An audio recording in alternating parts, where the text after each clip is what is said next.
Pickle brined fried chicken with spicy whipped honey butter and tangy slaw. April recipe. Ingredients. Chicken marinade. 1 whole 4-pound chicken, broken down into 10 pieces depending on breast size. 3 small shallots, ends trimmed and sliced. 3 cloves garlic, smashed. 3 sprigs dill. 2 cups, 475 ml, pickle brine, strained of any seeds or whole spices. 2 cups, 490 ml buttermilk. 1 Swanner 2 teaspoon smoked paprika. 1 2 teaspoon kosher salt. Freshly cracked black pepper. Spicy whipped honey butter. 1 2 cup unsalted butter, room temperature. 2 tablespoons honey. 1 per 2 teaspoons smoked paprika. 1 jeered 2 teaspoon cayenne pepper. A few dashes vinegar-based hot sauce. Kosher salt. Tangy slaw. 2 tablespoons mayonnaise, 1 tablespoon apple cider vinegar, 2 tablespoons distilled white vinegar, 1 to 2 teaspoons honey, 1 to 2 head small green cabbage, thinly sliced, 1 to 2 head small red cabbage, thinly sliced, 1 for 4 red onion, thinly sliced, 1 carrot,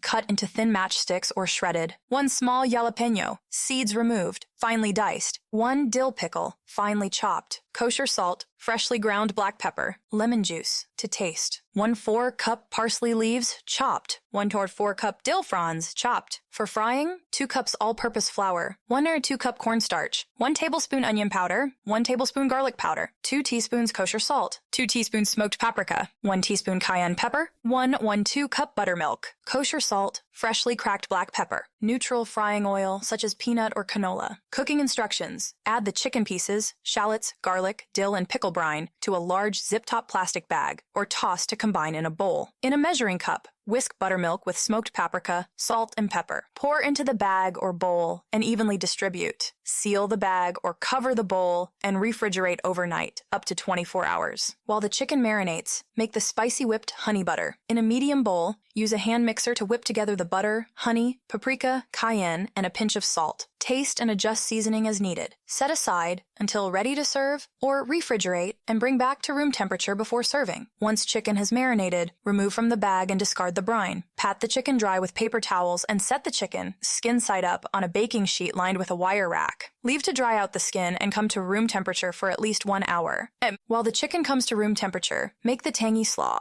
In a large bowl, whisk together mayonnaise, vinegars, and honey and season well with salt and pepper. Add the sliced vegetables and pickle and toss to combine. Let sit for about 15 minutes before tasting and adjusting seasoning, adding more salt or lemon juice as needed. Just before serving, add parsley and dill and toss to combine and adjust seasoning if needed one last time. After the chicken has come to temperature, preheat the oven to 375 degrees Fahrenheit and set a rack over a rimmed baking sheet. Set aside. Set up your breading station by whisking flour, cornstarch, onion, and garlic powders, salt, smoked paprika, cayenne, and black pepper together in a medium bowl. In another bowl, add the buttermilk and season with salt and pepper. Place a clean baking tray or parchment paper on your work surface. This is where the breaded chicken will land. Fill a large cast iron skillet with about 2 inches of oil, but no more than 2 tube-botch, 3 full, and place over medium heat, aiming for a 325 degrees Fahrenheit. While the oil heats, spread the chicken. Starting with the dark meat, coat each piece of chicken first with a layer of the flour mixture, shaking off the excess flour before transferring to the buttermilk. Turn to coat. Let the excess drip off before transferring back to the flour and coating evenly, packing the coating on with your hands. Transfer the coated piece to the parchment paper and repeat with all the remaining chicken. Once coated, the oil should be up to temperature. Once the oil is at 325 degrees Fahrenheit, slowly lower the largest piece of chicken, should be a thigh or drumstick,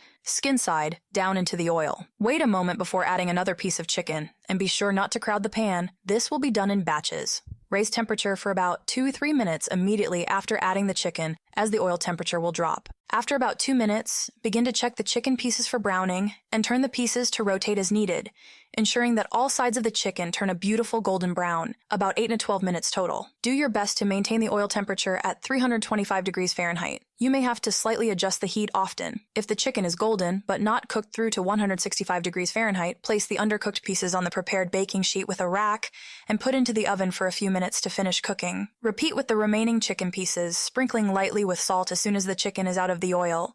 Once all chicken pieces are golden brown and cooked through, let rest for about 10 minutes before serving, as the chicken will be extremely hot. Serve alongside spicy butter and slaw. Special equipment, if applicable. Meat thermometer. Tips. If you have the time, move to the refrigerator and let the chicken skin dry out for a few hours before bringing it to room temperature.